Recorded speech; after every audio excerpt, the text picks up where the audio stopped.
Kapolri pantau vaksinasi anak di Lampung.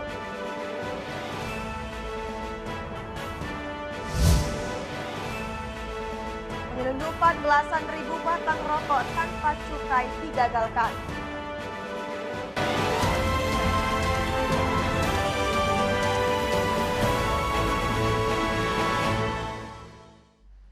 Tabi pun.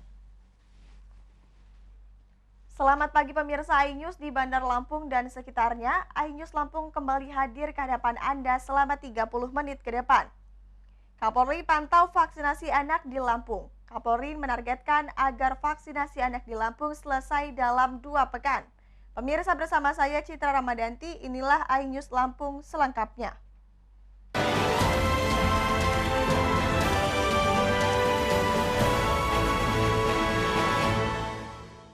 Kapolri Jenderal Polisi Listio Sigit Prabowo menghadiri kegiatan akselerasi vaksinasi serentak di Gedung Graha Wangsa, Teluk Betung, Bandar Lampung. Kapolri menargetkan vaksinasi untuk anak di Lampung rampung dalam 2 pekan. Di melaporkan target Provinsi Lampung untuk vaksinasi sekitar.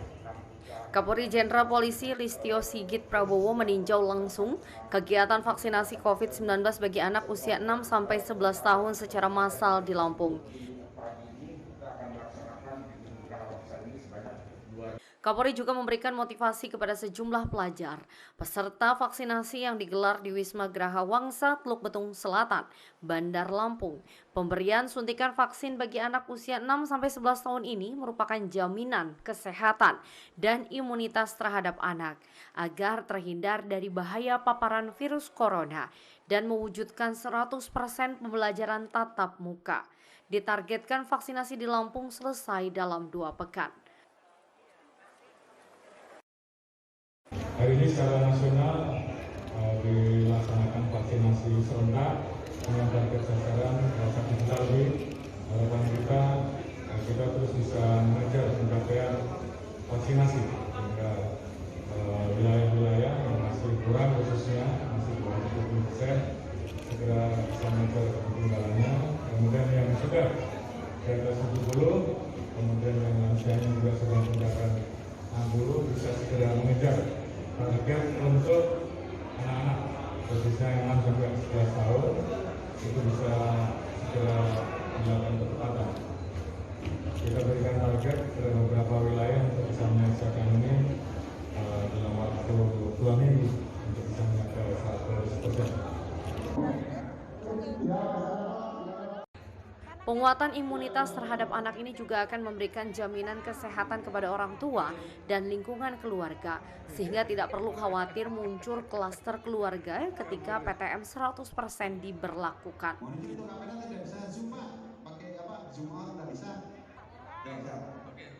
Polri melaksanakan berbagai rangkaian kegiatan dalam rangka mengakselerasi vaksinasi COVID-19 di seluruh daerah di Indonesia.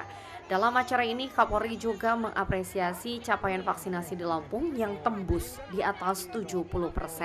Dari Bandar Lampung, Andres Avandi, iNews melaporkan.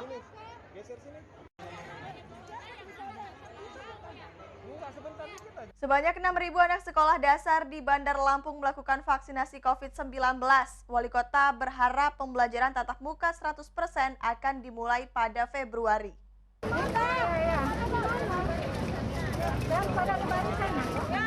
Wali Kota Bandar Lampung Eva Dwiana meninjau pelaksanaan vaksinasi bersama Kapolri. Eva mengatakan sebanyak 6.000 anak sekolah dasar di Bandar Lampung melakukan vaksinasi secara serentak di beberapa titik di Bandar Lampung.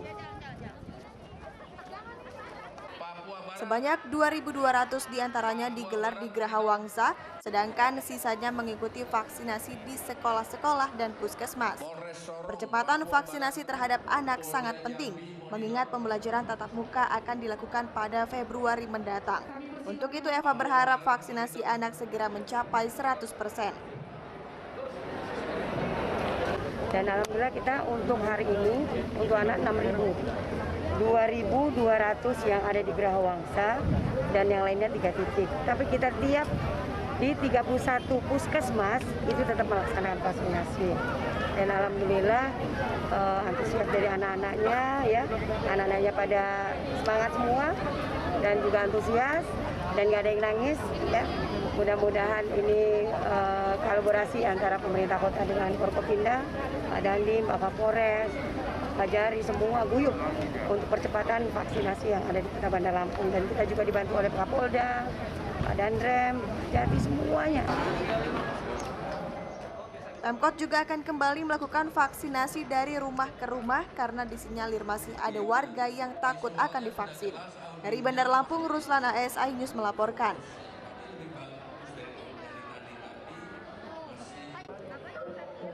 Pemkab Pesisir Barat mulai menggelar vaksinasi untuk anak sekolah usia 6 sampai dengan 11 tahun. Pemkab menargetkan pada akhir April 2022 sebanyak 18.586 anak sudah tervaksin.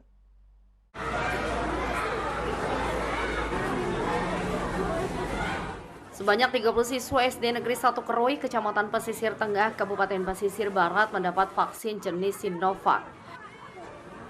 Imunisasi vaksin COVID-19 anak menggunakan CoronaVac, produksi Sinovac yang aman diberikan pada anak golongan usia 6-11 tahun.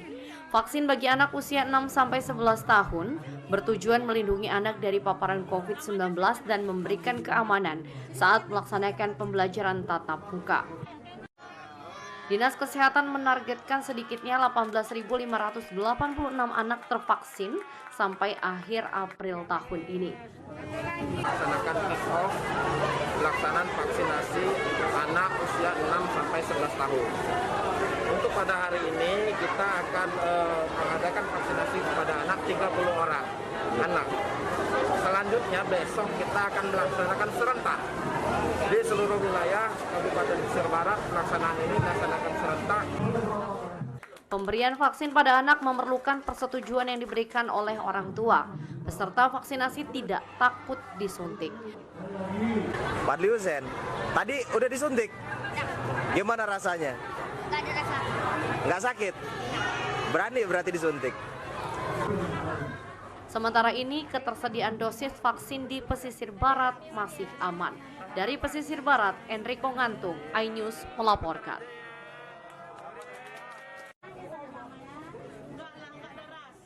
Ribuan anak-anak di Lampung Selatan menjalani vaksinasi COVID-19 serentak. Vaksinasi dipusatkan di Desa Waigalih, Kecamatan Tanjung Bintang. Vaksinasi bertujuan untuk membentuk herd immunity.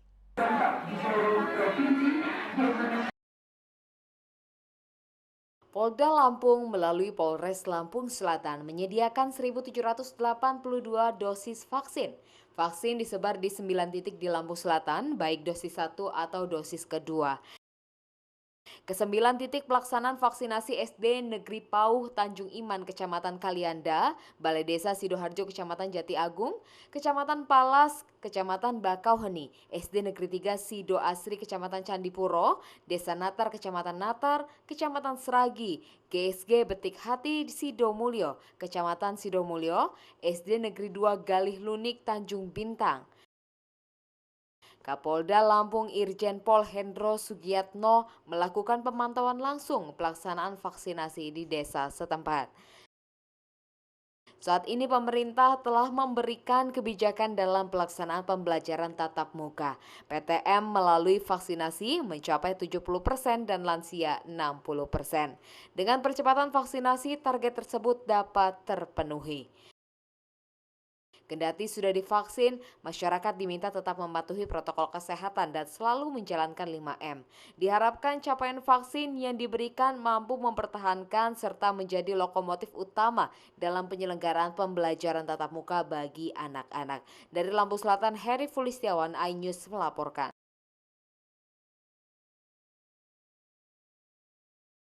Kebijakan untuk melakukan pembelajaran tatap muka merupakan hasil dari keputusan bersama Menteri Pendidikan dan Kebudayaan, Menteri Agama, Menteri Kesehatan, dan Menteri Dalam Negeri Republik Indonesia.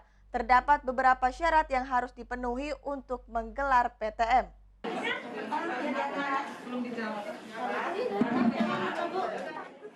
Surat keputusan bersama SKB 4 Menteri mengenai penyelenggaraan pembelajaran di masa pandemi COVID-19 yang diterbitkan pada 21 Desember 2021 tetap mengutamakan keselamatan dan kesehatan warga sekolah.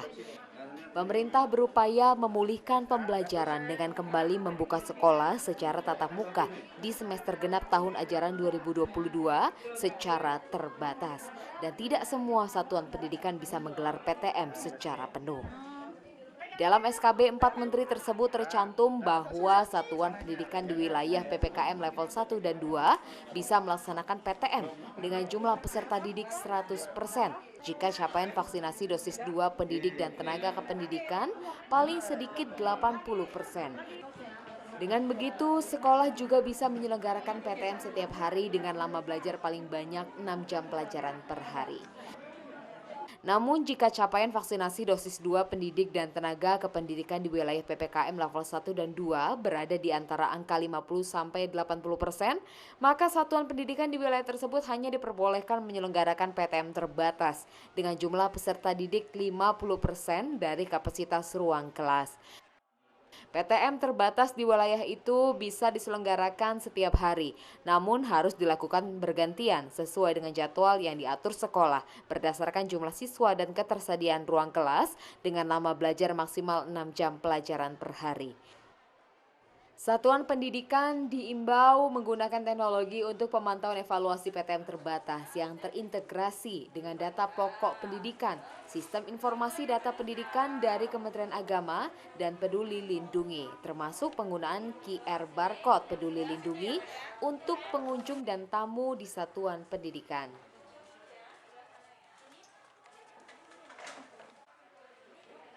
Pemirsa, setelah jeda pariwara berikut kami kembali dengan liputan tentang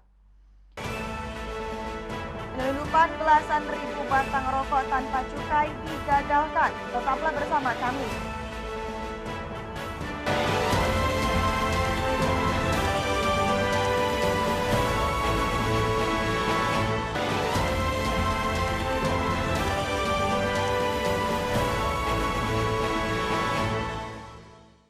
Pemirsa, Anda masih menyaksikan iNews Lampung. Anggota Satreskrim Polres Lampung Selatan menggagalkan penyelundupan belasan ribu batang rokok tanpa cukai. Belasan ribu batang rokok asal Tangerang, Banten tersebut rencananya akan diedarkan di Lampung Selatan dan Lampung Timur.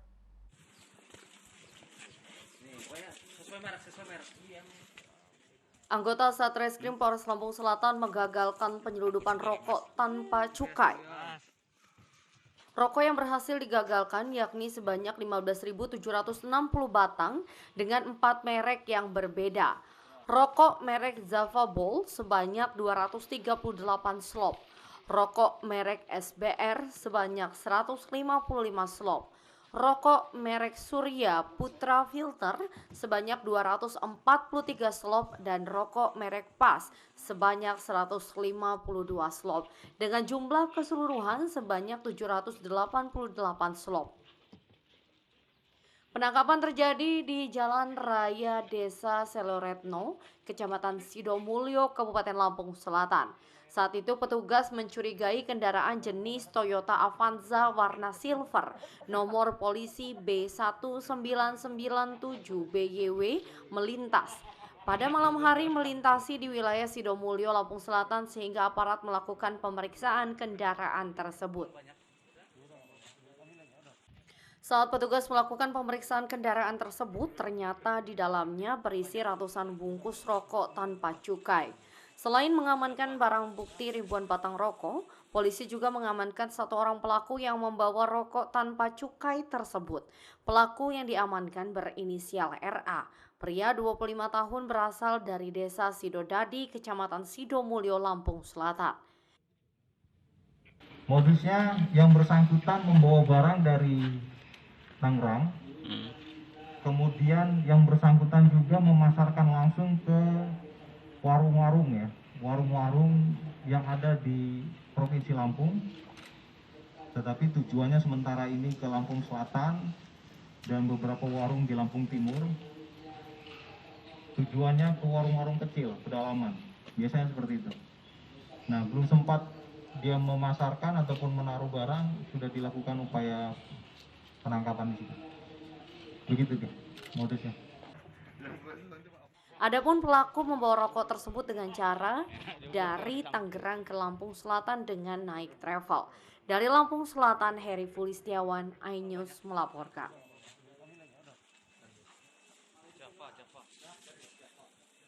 Belasan ribu rokok tanpa cukai diambil dari Tangerang, Banten. Untuk penyidikan lebih lanjut, barang bukti rokok tanpa cukai diserahkan oleh petugas Bea Cukai Lampung. Pelaku terancam penjara maksimal 5 tahun dan denda uang.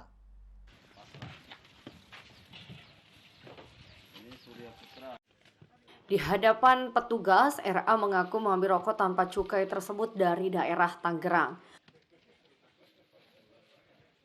Rencananya rokok tanpa cukai itu akan dikirim kepada saudaranya yang ada di daerah Rumbia, Lampung Tengah. Pelaku juga mengaku sudah 6 kali mengirim rokok tanpa cukai dari Tangerang ke Lampung. Sementara untuk penyidikan lebih lanjut, barang bukti rokok tanpa cukai tersebut diserahkan oleh petugas Bea Cukai Lampung. Ini belum ada tersangka dari pihak polisi, hanya penyerahan saksi. Yang satu orang tadi RK tadi Randy tadi. RA. Statusnya saksi ya. Saksi ya. Ada nggak nanti kira-kira apa dari pihak ya kita melakukan juga sampai ke pihak produsen atau produsen yang ada di Pengembangan. Kita lihat pengembangan selanjutnya, tapi selalu kami akan melakukan pengembangan yang sebaik-baiknya. Bakal ada penetapan tersangka nggak dari RA ini? Selama seluruh unsur-unsur terpenuhi, yaitu memiliki benar-benar mereka memiliki 2 alat bukti yang sah, dapat ditetapkan sebagai tersangka sesuai dengan KUHP. Dari Bea Cukai yang ditetapkan ya? Ya. Atas perbuatannya, aparat mengancam pelaku dengan pasal 54 dan atau pasal 56 Undang-Undang RI nomor 39 tahun 2007 tentang perubahan atas Undang-Undang nomor 11 tahun 1955 tentang cukai. Dengan ancaman pidana penjara paling singkat 1 tahun dan paling lama 5 tahun dan atau pidana denda paling sedikit 2 kali nilai cukai dan paling banyak 10 kali nilai cukai yang seharusnya dibayar. Dari Lampung Selatan, Heri Fulistiawan, iNews melaporkan.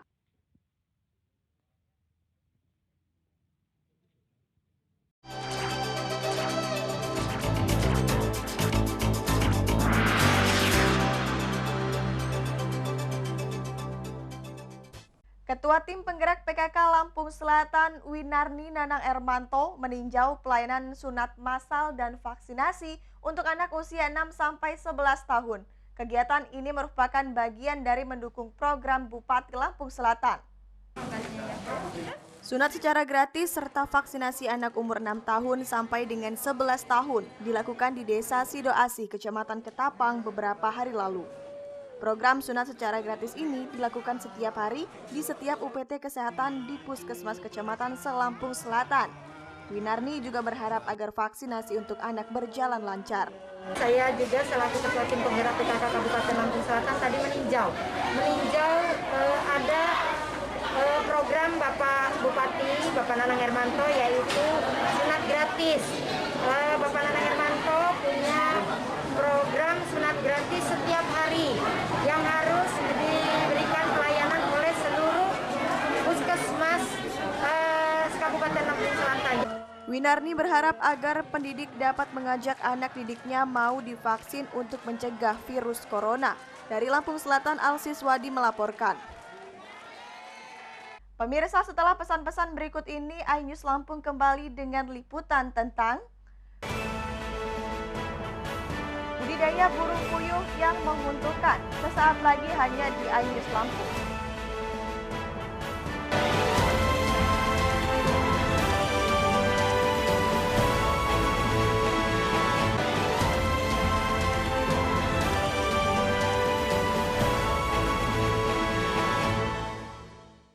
Pandemi COVID-19 terkadang membuat orang makin kreatif untuk bisa bangkit dari keterpurukan ekonomi. Salah satu peluang usaha yang kini banyak ditekuni warga adalah budidaya burung puyuh. Pemirsa, laporan tersebut mengakhiri iNews Lampung hari ini. Mewakili kru yang bertugas hari ini, saya Citra Ramadanti undur diri.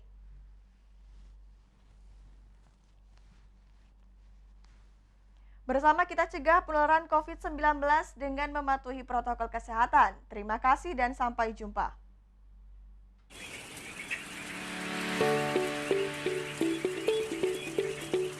Beginilah suasana kandang burung puyuh milik Nur Hayati.